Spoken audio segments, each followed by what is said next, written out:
যেই পোলার লগে আপনার বাড়ির কামের মেয়ের বিয়ে হওয়ার কথা ছিল সেই পোলার লগে আপনি বিয়ে করে নিলেন, কষ্ট তো লাগবেই ম্যাডাম।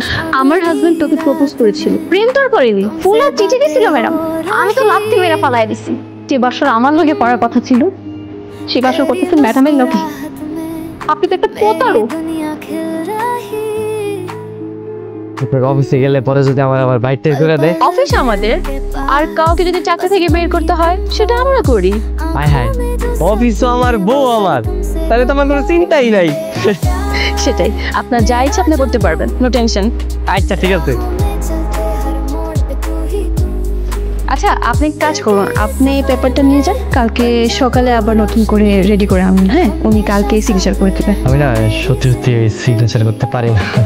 বুঝতে পেরেছি, ডোন্ট ওয়ারি, আমি আপনাকে আজকে রাত্রে সব শিখিয়ে দেবো। আচ্ছা ঠিক আছে।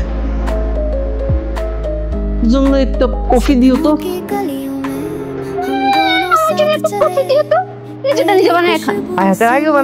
একটু সুন্দর মতো নায়কের মতো সেজে যাইতাম। এমনি অনেক সুন্দর, কোনো সমস্যা নেই, চলো। ভণ্ড প্রতারক একটা। কি কও তুমি এগুলা, কি কইতেছো? হ্যাঁ, তুমি আমারে পছন্দ করে আবার এই সম্পত্তি লোকের ম্যাডামকে বিয়ে করছো।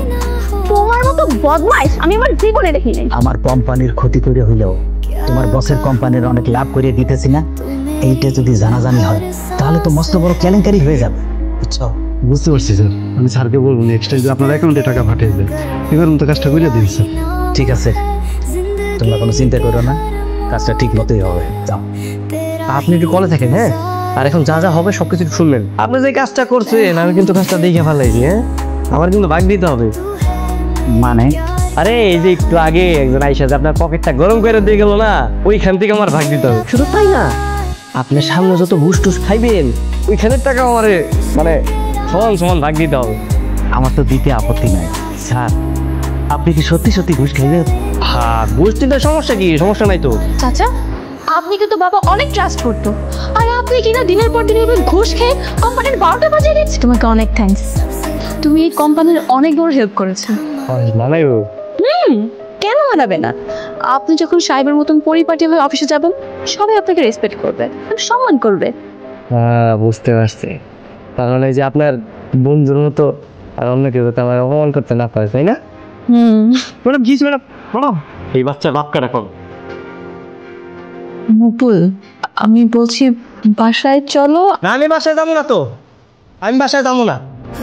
আপনি আমার লাগে এত বড় একটা প্রতারণা করছেন, আপনাকে কোন আমার উত্তর দিতে পারে, উত্তর দেন। তাহলে কেন লুকাইছেন? কেন লুকাইছেন আপনারা? কোন আপনারা আমার এমনি ঠকায় আরেকজনের বাচ্চারা আমার ঘরে চাপাই দিতে চাইছিলেন? হ্যাঁ, আপনারা একবারও ভাবেন নাই যেটা অন্যায় কাজ করতেছেন? ভাবছেন একবারও? ওটা ছিল দুর্ঘটনা।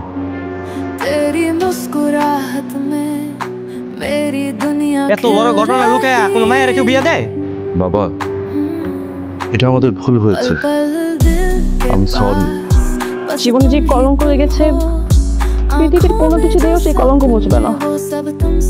একটা কালো রাত আমার জীবনের প্রত্যেকটা মুহূর্তকে ধ্বংস করে দিচ্ছে না।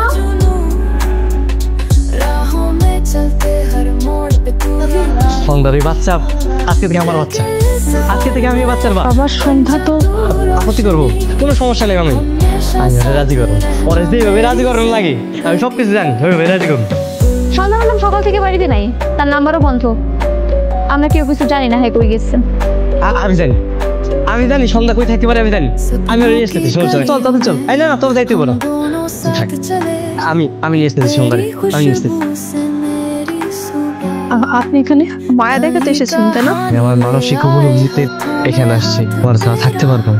একবার ভরসা করে হাত ধরার পর যদি সেই হাতটা আবার ছেড়েই চলে যায় সেই কষ্ট আমি কেন দ্বিগুণ ঘোরাবে। আমি যারা একবার জায়গায় দিছি তারা আমি সারা জীবন ভালোবাসবো।